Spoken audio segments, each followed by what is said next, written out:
주 안에서 기쁨을 누리며 은혜로 살아간다는 것 중요합니다. 우리가 살아가는 삶이 오직 하나님 나라의 영광을 위하여 또 하나님의 우리를 부르신 그 뜻에 합당한 삶을 살기 위해 우리가 살아가는 줄로 믿습니다. 그 길이 때로는 힘들고 어려울 수도 있지만 그 길이 복된 길이고 하나님의 은혜가 넘치는 길임을 항상 명심하시기를 간절히 축복합니다. 오늘 마태복음 28장의 말씀을 통해서 여러분들과 함께 제자로서의 핵심 가치라고 하는 제목으로 은혜를 나누려고 합니다. 우리가 부활절을 보냈고 그렇다면 우리는 부활절을 보낸 이후의 삶, 하나님이 나를 택하셨고 부르셨는데 그 부름에 합당한 삶을 살기 위하여 우리는 어떠한 모습으로 살아가야 되는가? 저는 오늘 말씀을 통해서 여러분들과 함께 같이 나누기를 소원합니다. 분명한 것은 우리들이 부활 이후의 삶이 매우 중요하다라고 저는 봅니다. 제자로서의 삶인 거죠. 또한 예수님께서 부활하신 이후에 40여일 동안 제자들과 함께 하시고 부활 승천하신 이후에 너희들에게 기다리라, 약속한 성령을 기다리라 라고 했을 때 마가의 다락방에서 120문도가 뜨겁게 간절히 기도했을 때 성령이 임하고 그곳에 아름다운 놀라운 기적의 역사가 일어나므로 각종 방언을 하고 그것이 교회가 되어서 세계 열방을 뻗쳐나가는 아름다운 기초가 되었습니다. 저는 오늘 우리들이 그러한 기초가 오늘 우리들 가운데도 전해져서 나에게 믿음이 있고 소망이 있다라는 거죠. 그렇다면 오늘도 우리가 부름받았는데 주님께서 나를 사랑하셔서 부르셨는데 어떠한 삶을 살아가야 되는가? 저는 이것을 오늘 우리가 깨달아야 될 줄로 믿습니다. 왜냐하면 주님은 나를 사랑하셔서 부르셨잖아요. 또 여러분들도 다 부르셨어요. 부르신 자에게는 분명히 주님은 책임을 주십니다. 그리고 책임진 자에게는 그냥 주님께서 내버려 두는 것이 아니라 오늘도 보면 주님께서는 마지막 우리가 읽은 20절 말씀에 보면 내가 너희와 세상 끝날까지 함께 있으리라 라고 약속을 하십니다. 우리들이 생각하는 것이 주님이 나와 함께 하셔, 임마누엘의 주님이야 라고 할 수 있겠지만 어느 때 함께 하실까요? 주의 일을 할 때 함께 하는 겁니다. 복음으로 사는 자에게 함께 하는 겁니다. 저는 이것을 오늘 여러분들과 함께 나누기를 간절히 축복합니다. 그래서 예수님께서 이 땅에 오셔서요, 교회라고 하는 새로운 공동체를 만들기 위해서 12 제자를 부르셨고요, 그의 인생들을 다 변화시켜 주셨습니다. 베드로는 예수님이 바꾸어 준 인생, 그런 변화된 인생을 가지고 인류 역사상 그 누구보다도 위대한 삶을 살았던 제자였죠. 그가 주님에 대한 신앙 고백을 했을 때 가이사랴 빌립보에서 그가 주는 그리스도시요 살아계신 하나님의 아들이십니다 라고 고백했을 때 예수님께서는 그에게 내가 이 반석 위에 내 교회를 세우리니 음부의 권세가 이기지 못하리라 라고 하는 그러한 놀라운 칭찬을 해주셨습니다. 주님은 베드로를 통해서 교회라고 하는 공동체를 인류 역사 속에서 만들어내셨고 어떻게 이렇게 한 인간이 할 수 없는 또 여러 가지 기적적인 일들을 우리들에게 베풀어 주셨을까? 저는 베드로가 많은 또 사역을 감당하고 교회라고 하는 그러한 그의 신앙 고백 위에 세우겠다고 하는 약속을 믿고 교회를 세워가는 모습을 보면서 저는 이런 생각해 봅니다. 베드로가 어떻게 이 일을 감당할 수 있었을까? 분명한 것은 주님께서 그에게 주신, 베드로에게 주신 핵심 가치를 붙들었기 때문입니다. 오늘 우리가 무엇을 붙들고 살아가고 계십니까? 오늘 우리가 무엇을 의지하면서 살아가고 계십니까? 그럼 핵심 가치란 무엇이라고 생각하십니까? 영어로는 코어 밸류라고 이야기합니다. 이 이야기는 뭐냐면 어떤 회사나 어떤 조직에 보면 신념, 철학, 가치, 또 이런 원칙, 이것을 핵심 가치라고 이야기합니다. 그렇다면 오늘 믿음의 삶에도 교회 안에도요 핵심 가치가 있다라는 거예요. 오늘 우리들의 핵심 가치는 무엇일까요? 예수 그리스도죠. 예수가 가르쳐 주신 삶인 거죠. 베드로는 이 땅에 기독교 공동체를 만드는 기초를 이룬 사람이잖아요. 그가 평생 동안 교회를 세우기 위해 붙든 핵심 가치는 무엇일까? 오늘 우리들이 예수를 믿고 교회를 다니면서 믿음 생활하고 있는데 우리가 붙들어야 될 핵심 가치가 무엇일까? 저는 이것이 가장 기초라고 생각해요. 여러분, 우리가 기초가 튼튼하지 않으면, 신앙이라는 것이 기본이 되어 있지 않으면요 쉽게 우리는 믿음이 흔들리거든요. 신앙이 흔들리거든요. 끊임없이 요한은 그래서 초아시아 7교회를 향해서 첫사랑을 잃어버렸다. 너희들이 하나님의 말씀을 잘 듣는다고 하지만 정작 너희는 듣는 것만 듣고 너희들이 하나님의 진정한 말씀을 듣지 않고 있다라고 책망을 하신 것을 우리는 볼 수 있습니다. 그렇다면 오늘 본문 말씀을 통해서 저는 여러분과 함께 묵상하기를 원하는 거예요. 내가 세상 끝날까지 너희와 함께 항상 함께 있으리라 하시니라. 그런데 이 약속에는요 전제 조건이 붙어 있어요. 우리 같이 읽겠습니다. 19절에서 20절 말씀인데요. 같이 읽습니다. 시작.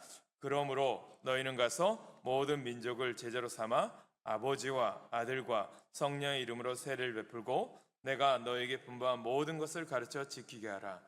볼지어다 내가 세상 끝날까지 너희와 항상 함께 있으리라 하시니라. 아멘.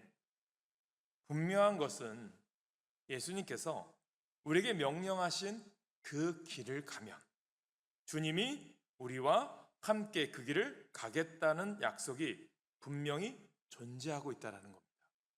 가라, 제자를 삼으라, 세례를 주라, 말씀을 지켜라. 그곳에 누가 있겠다는 거예요? 내가 너희와 항상 함께 있으리라는 것입니다. 우리가 믿음 생활하고 신앙생활하다 보면 고달파요. 힘들어요. 어려울 때도 있습니다. 그러나 그 길 속에 여러분들 혼자가 아니라 누가 있어요? 주님이 계신다는 거예요. 주님이 도와주신다는 거예요. 그것이 오늘 우리 가운데 믿음이어야 됩니다. 여러분, 우리 신앙의 가장 큰 축복은요 무엇이죠? 임마누엘에 받은 축복 아닙니까? 주님은 이 세상에서 우리와 함께 하시는 하나님으로 오셨다라고 말씀하신 거예요. 우리가 보면 헨리 나우엔이 이런 말을 했어요. 예수의 길이라고 하는 그의 책에서 보면 우리가 어떤 목적지를 향해 갑니다. 뭐 부산을 향해 가건 뭐 동해 속초를 향해 가건 뭐 지금은 내비게이션이 있어서 그것만 따라가면 되겠지만 예전에는 이정표를 따라갑니다. 뭐 도로마다 이정표가 있잖아요. 뭐 동해까지 뭐 속초까지 뭐 200km, 300km, 좀 더 가까이 가면 50km, 뭐 10km 남았다 목적지를 알려줍니다. 그러면서 그 표지판들을 잘 따라가다 보면 내가 원하는 목적지에 도착할 수가 있다는 거예요. 그렇다면 예수의 길에는 뭘까? 분명히 주님은 우리들에게 약속, 세상 끝날까지 내가 너희와 항상 함께하리라 라고 했던 이 약속을 우리에게 주셨는데 이 약속이라고 하는 표지판을 우리가 믿고 따라가면 분명히 누가 우리와 함께 하시겠다는 거예요? 내가 세상 끝날까지 너희와 함께 있으리라. 이것을 우리에게 약속해 주셨다는 거예요. 저는 오늘 이것을 여러분들이 꼭 붙잡으시길 간절히 축원합니다. 당시 사람들은 예수님을 구세주로 믿는 제자로 산다는 것은요, 뭐 인간적으로 볼 때는 거의 불가능한 일이었던 것 같습니다. 그런데 예수님은요, 그들을 부를 때 계속 그 핵심 가치를 붙들고 살 것을 끊임없이 말씀해 주시는 거예요. 예수님이 이 땅에 오신 이유가 무엇이겠습니까? 몇 군데 우리가 성경 구절을 보려고 하는데 예수님은 어떻게 이 땅에 오셨고 왜 이 땅에 오셨는가 설명하는 구절을 보면 마가복음 1장 38절에 보면 이르시되 우리가 다른 가까운 마을들로 가서 거기서도 전도하리니 내가 이를 위하여 왔노라 하시고, 또 마가복음 1장 17절에도 보면 예수님께서 베드로를 부르신 내용이거든요. 예수께서 이르시되 나를 따라오라 내가 너희를 사람을 낚는 어부가 되게 하리라 하시니라. 12제자를 부르신 이유도 마찬가지였어요. 이 말씀 우리 같이 읽겠습니다. 마가복음 3장 14절 15절에 같이 읽습니다. 시작. 이에 12를 세우셨으니 이는 자기와 함께 있게 하시고 또 보내사 전도도 하며 귀신을 내쫓는 권능도 가지게 하려 하심이로라. 아멘. 그리고 또한 예수님께서 부활승천하시기 전에 마지막 유언의 말씀은 무엇일까요? 사도행전 1장 8절 말씀, 우리가 너무나도 잘 아는 말씀이에요. 같이 읽습니다. 시작. 오직 성령이 너에게 임하시면 너희가 권능을 받고 예루살렘과 온 유대와 사마리아와 땅끝까지 이르러 내 증인이 되리라 하시니라. 아멘. 이것이 예수님과 함께 사는 베드로가 평생 붙들어야 될 핵심 가치였습니다. 베드로는 평생 이 핵심 가치를 붙들고 살았어요. 그러므로 베드로의 첫 번째 설교를 보면 사도행전 2장 31절 32절에 보니까 이 말씀 붙들고 살 때, 하나님의 핵심 가치를 붙들고 살 때 어떤 일이 일어나느냐, 미리 본 거로 그리스도의 부활을 말하되 그가 음부의 버림이 되지 않고 그의 육신이 썩음을 당하지 아니하리시리라 하더니 이 예수를 하나님이 살리신지라 우리가 다 이 일의 증인이로다 라고 말씀합니다.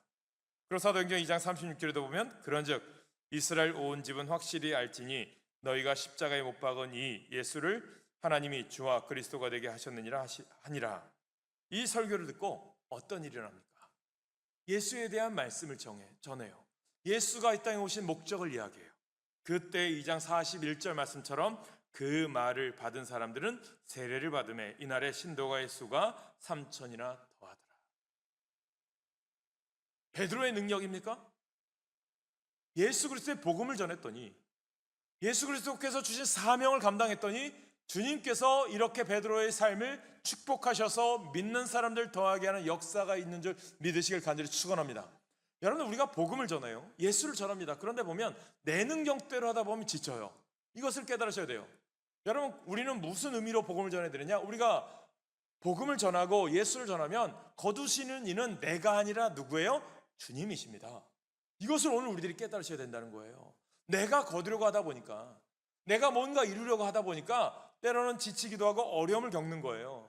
그러나 내가 복음을 전할 뿐이지만 주님께서 때가 되면 복음의 문 열으셔서 그 복음을 받은 사람들이 구원받게 될 것이고 또한 그들이 예수를 믿게 될 것임을 깨닫게 되길 간절히 축원합니다.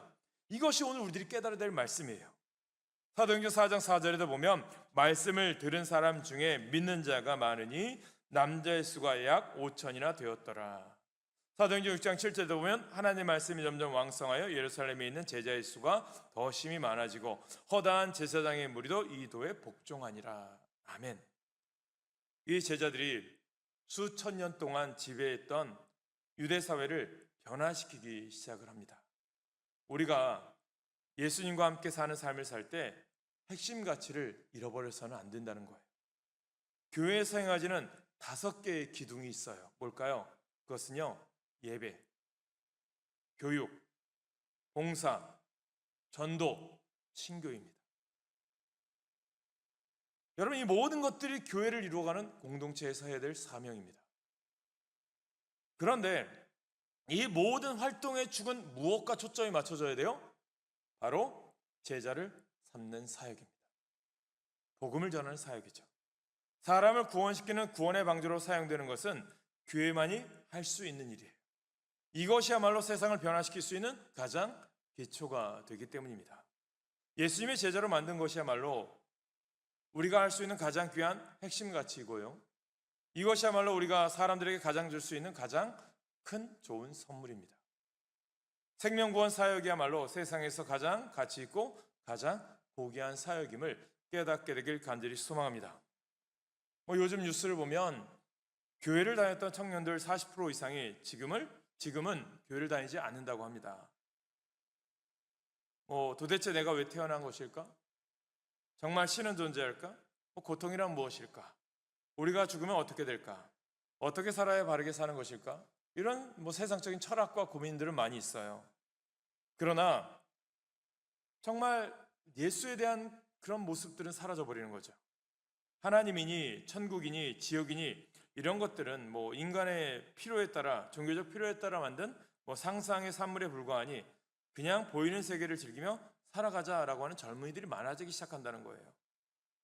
이것이 이 시대의 핵심 가치로 자리를 잡아가고 있는 거예요. 안타까운 거 아닙니까? 왜 그럴까요? 오늘 우리들이 믿음의 사람들이, 예수를 믿는다고 하는 사람들이 핵심 가치를 놓치고 살기 때문이에요. 예수를 믿는다는 삶을 우리가 쉽게 잃어버리고 살기 때문이에요. 예수 그리스도를 구주로 믿고 사는 신앙인들도 우리가 먹고 살기 바쁘다라고 하는 그 핑계로요, 바쁜 세상에 어떻게 예수님의 제자를 만드는데 핵심 가치를 두고 사느냐고 반문할 수 있어요. 그런 사람들에게 예수님은 우리들에게 말씀합니다. 무엇을 말씀합니까? 여러분, 마태복음 6장 25절에 33절 말씀, 마태복음 여러분들이 이번 한 주간 동안 한번 묵상해 보시면 무엇을 말씀합니까? 그러므로 내가 너에게 이르노니 목숨을 위하여 무엇을 먹을까, 무엇을 마실까, 몸을 위하여 무엇을 입을까 염려하지 말라. 목숨이 음식보다 중하지 아니하며 몸이 의복보다 중하지 아니하냐. 공중에 나는 새를 봐라. 심지도 않고 거두지 않고 창고에 모아들이지도 아니하되 너희 하늘 아버지께서 기르시나니 너희는 이것들보다 귀하지 아니하냐. 너희 중에 누가 염려함으로 그 길을 한 자라도 더할 수 있겠느냐. 그러면서 마지막에 뭐라고 말씀합니까? 너희는 먼저 그의 나라와 그의 의를 구하라. 그리하면 이 모든 것을 너에게 더하시리라. 너무나 잘 알고 있는데요, 살질 않는 거예요. 여러분, 우리들이 믿음의 삶은요 중요합니다. 인생의 핵심같이 우선순위를 여러분 어디에 두라는 거예요? 복음이에요. 제자 삼는 것이 우리 삶의 우선순위가 되어야 된다는 거예요. 여러분, 직장생활 열심히 해야 됩니다. 사업 열심히 해야 됩니다. 공부 열심히 해야 되고, 취미생활, 운동, 예술활동 각 분야에서 우리는 열심히 해야 됩니다. 그런데 핵심 가치를 이루기 위해서 그 일을 열심히 하는 겁니다. 무엇을 위해서? 예수의 복음을 전하기 위해서. 1904년에 영국 국왕 에드워드 7세가 구세군을 창설합니다. 셀베이션 알미라고 하는 구세군이죠. 우리가 연말이 되면 자선 낭비를 하는 그러한 구세군, 그것으로만 알려지지만 구세군 교회도 있습니다. 이 구세군을 창설해서 가난한 사람들에게 희망과 용기, 복지 혜택을 준 윌리엄 부스를 이 에드워드 7세가 초청해서 격려해 주었어요. 왕은 격려 끝에 이 윌리엄 부스에게 이런 말합니다. 그대가 원하는 것이 무엇입니까? 왕으로서 당신에게 해줄 수 있는 것 다 해줄 수 있습니다. 무엇을 원하십니까? 라고 물었어요. 그때 윌리엄 부스가요, 겸손한 목소리로 이런 말을 합니다. 국왕폐하, 제가 바라는 것은요, 한 명의 영혼이라도 더 구원하는 것입니다. 이것만이 저의 희망이요, 야망입니다. 그리고 최대의 기쁨입니다. 무엇이 우선순위였던 거예요? 윌리엄 부스는 영혼의 구원. 이것이 주님이 우리를 이 땅에 보내신 목적인 거예요. 그래서 오늘 우리들이 중요하게 말씀하는 이 마태복음 28장의 말씀도 부활하신 이후에 오늘 우리 제자들이 해야 될 사명이 무엇인지를 우리에게 일깨워주고 있는 거예요. 몇 가지 나누는데 보면, 첫 번째, 우리가 제자 삼는 핵심 가치를 이룰 수 있는 가장 중요한 첫 번째는요, 가서 제자를 삼으라는 말씀입니다. 이 말씀은 희생의 원리예요. 헌신의 원리입니다. 여러분, 십자가를 지는 희생의 가치를 중요시 여기는 거예요. 희생 없는 제자 사역은요, 이루어질 수 없는 거예요. 여러분들이 아이들을 가르치거나 또 교회에서 봉사하는 희생들이 필요한 거죠. 아이들의 구원을 위해서, 예수의 복음을 그들에게 심어주기 위해서 희생이 필요한 거예요. 제자는 우연히 되는 게 아니라 누군가의 희생의 걸음을 통해서 피어나는 꽃입니다. 이걸 아셔야 돼요. 저는 문영배 헌법재판소장 직무대행, 지금은 은퇴했지만 그 사람이 될 수 있었던 데는 아는 것처럼 어른 김장하라고 하는 한 인물이 존재했어요. 그 사람의 아낌없는 베품과 나눔이 한 사람의 꽃으로 피어진 거예요. 보니까 얼마 전에 이경규 씨가 예전에 양심 냉장고를 했잖아요. 다시 한번 놀면 뭐하니라고 하는 곳에서 양심 냉장고를 한번 다시 한 적이 있는데, 그때 양심 냉장고를 받은 사람이 있어요. 그런데 보니까 그 사람이 누군가 했더니 김장하 씨의 제자였어요. 김장하 씨를 통해서 장학금을 받은 사람이에요. 근데 그 사람이 어떤 말을 하느냐, 김장하 씨가 2022년도에 진주의 남성당 한약방을 문을 닫을 때였습니다. 나이가 너무 많고 이제 물러날 때가 되어서 남성당 한약관을 문을 닫는데, 이 사람이 신문에서 그 소식을 듣고 언제 찾아가도 만나주지도 않고 뭐 밥을 대접한다고 해도 전혀 받지 않으니까 그 한약방 앞에 가서 마지막으로 가서 이런 말을 하는 거예요. 내가 저분의 장학금을 받았는데 다른 사람들처럼 뭐 판검사가 되거나 뭐 유명한 사람이 되지 않고 그냥 평범한 사람이 되어서 죄송해서 그 스승을 볼 면목이 없습니다 라고 했더니, 김장하 씨가 그 학생의 이름까지 알아요. 그러면서 이런 말을 해요. 이 시대에는, 이 세상은 평범한 사람을 통해서 세상이 아름답게 변하는 것입니다. 뭐 장학금을 준 이유가 성공하라고? 그것을 위해서 준 것이 아니라 세상에 평범한 인물이 되어도 빛과 소금의 역할을 감당하라고 주었다고 얘기하는 거죠. 사랑하는 성도 여러분, 우리가 예수의 복음을 전하고 믿음으로 사는 것이 거저 될까요? 희생이 필요한 거예요. 저는 이것을 교회는 뭐라고 말씀해요? 헌신인 거예요. 저는 오늘 여러분 가운데 헌신이 있기를 간절히 축복합니다. 예수님의 희생의 원리 아시잖아요. 한 영혼을 위해서, 제자를 위해서 십자가 지기까지, 또 이 땅에 가장 천한 말구에 태어나신 예수님이시지 않습니까? 그 당시에 천대받던 세리 마태에게 찾아갑니다. 사랑하는 성도 여러분, 우리가 제자로서의 삶을 살아가고 세상에 복음을 전하기 위해서는요, 우리의 희생이 따라야 한다는 것입니다. 믿는 우리가 희생하지 않고는요, 다른 사람을 제자로 삼을 수가 없습니다. 우리가 가야 합니다. 낮아져야 합니다. 저들의 수준으로 내려가 이해해야 합니다. 물질의 희생도 있어야 됩니다. 시간의 희생도 있어야 됩니다. 자존심도 내려놓아야 합니다. 때로는 수모를 당해야만 합니다. 리빙스턴 같은 사람이, 그 사람의 희생 때문에 아프리카 사람들이 복음을 듣게 되었어요. 토마스 목사님과 같은 분들의 희생이 있었기 때문에 우리 민족에 복음이 들어왔어요. 언더우드와 아펜젤러 선교사들의 희생을 통해서 이 땅에 개신교가 들어왔습니다.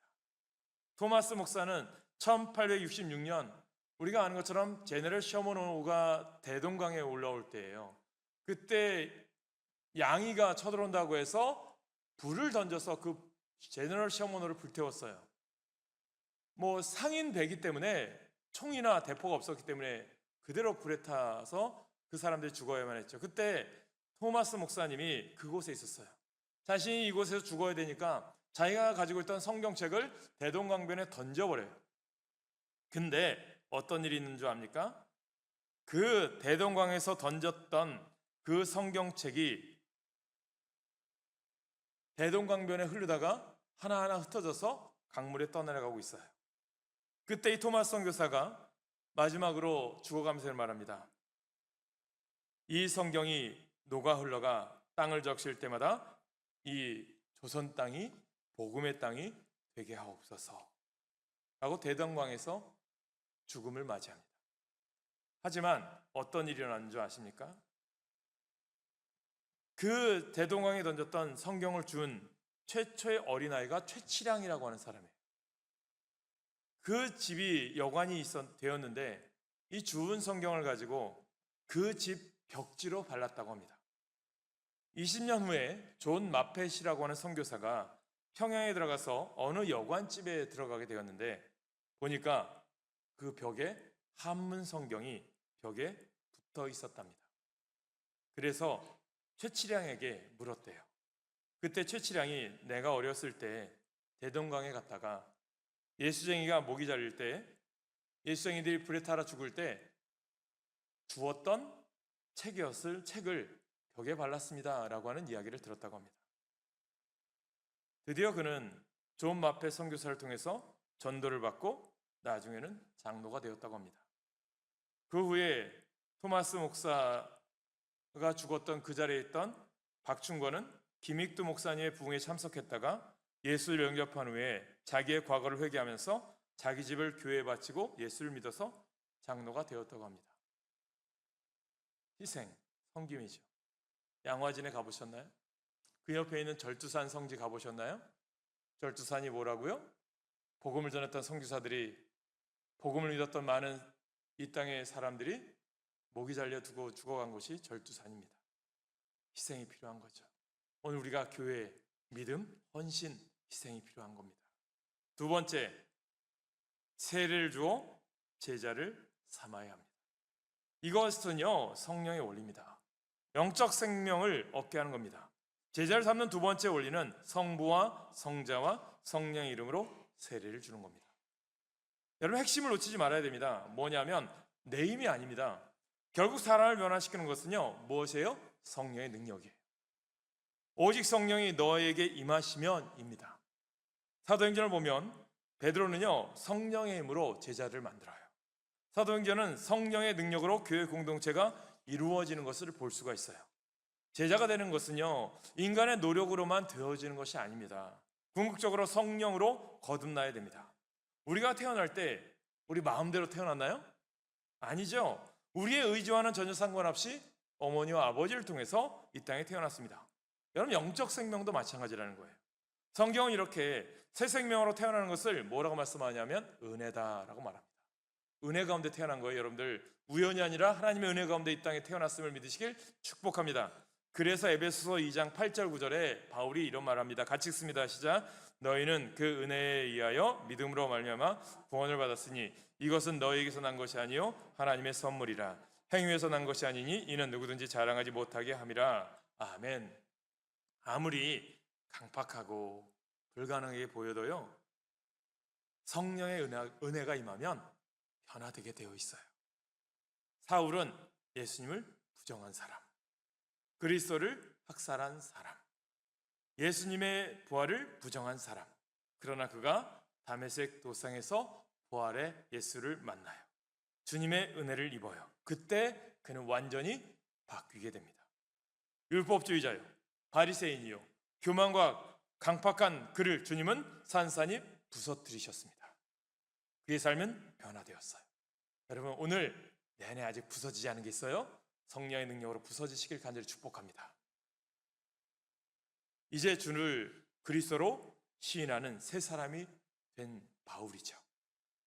그래서 바울은 로마서 12장 3절에 보면 그러므로 내가 너에게 알리노니 하나님의 영으로 말하는 자는 누구든지 예수를 저주할 자라 하지 아니하고 또 성령으로 아니하고는 누구든지 예수를 주시라 할 수 없느니라. 아멘. 세 번째는요, 말씀을 가르쳐 제자를 삼으라는 것입니다.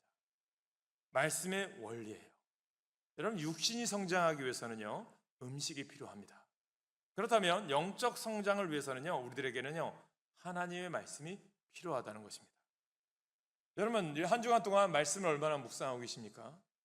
무슨 말씀이냐면 주님께서 분부한 모든 것입니다. 이 핵심을 놓쳐서는 안 됩니다. 말씀이 우리를 성장시키는 거예요. 말씀이 성장시키고, 말씀이 위로하고, 말씀이 교훈하고, 말씀이 가치관을 만들어주고, 말씀이 세계관을 만들어줍니다. 말씀이 힘이라는 거예요.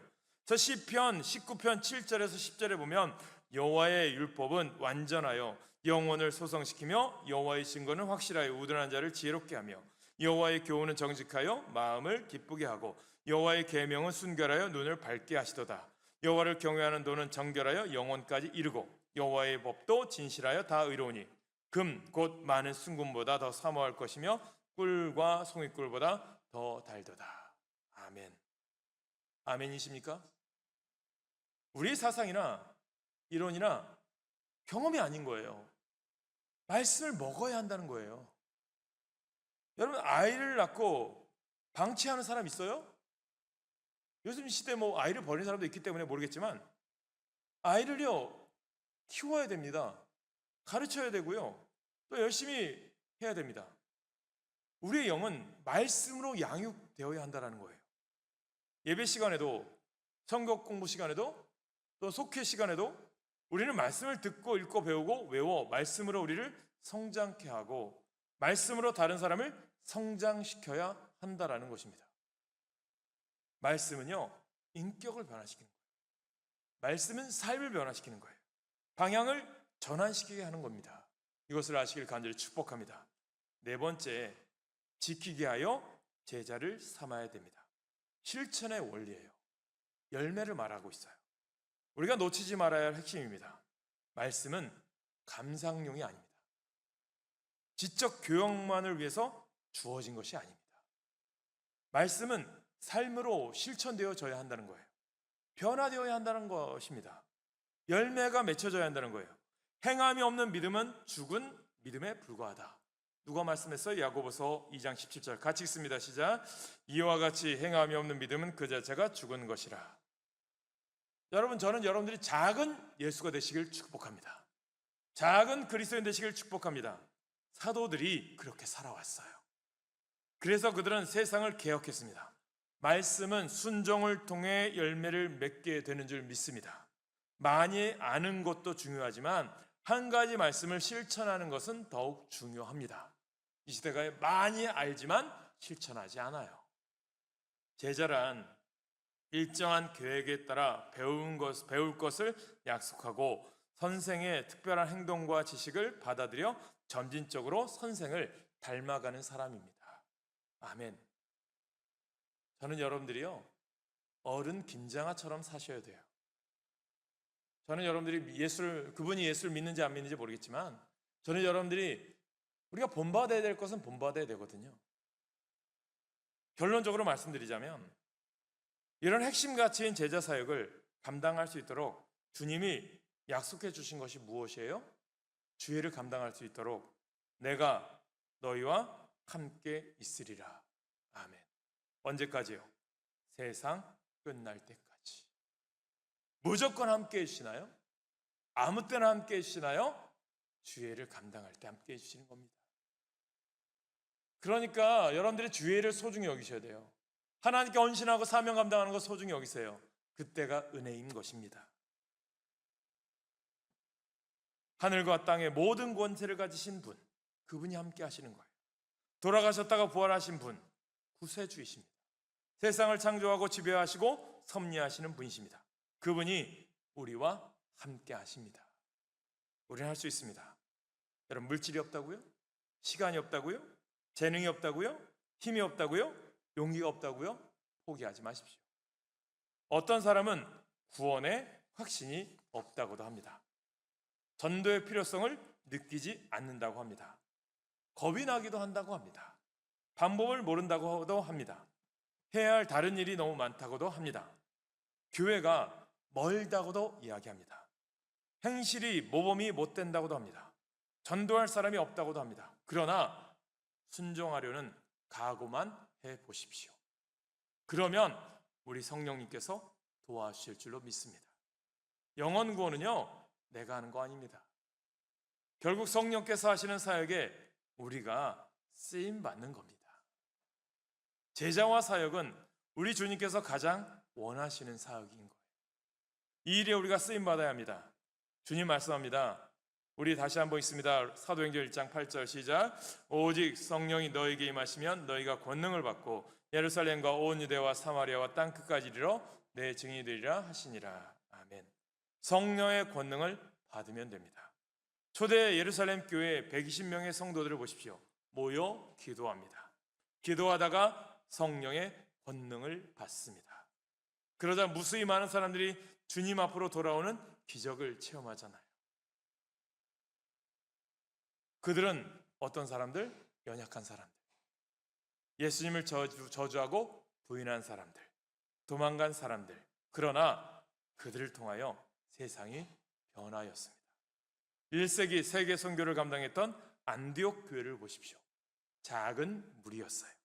그러나 그들은 성령의 권능을 받고 세상을 변화시켰습니다. 우리도 얼마든지요, 이 지역사회를 변화시킬 수 있고요, 세계 선교를요 감당할 수가 있습니다. 핵심을 잃지 말아야 됩니다. 우리의 핵심은 복음을 전하는 제자 사역을 감당하는 겁니다.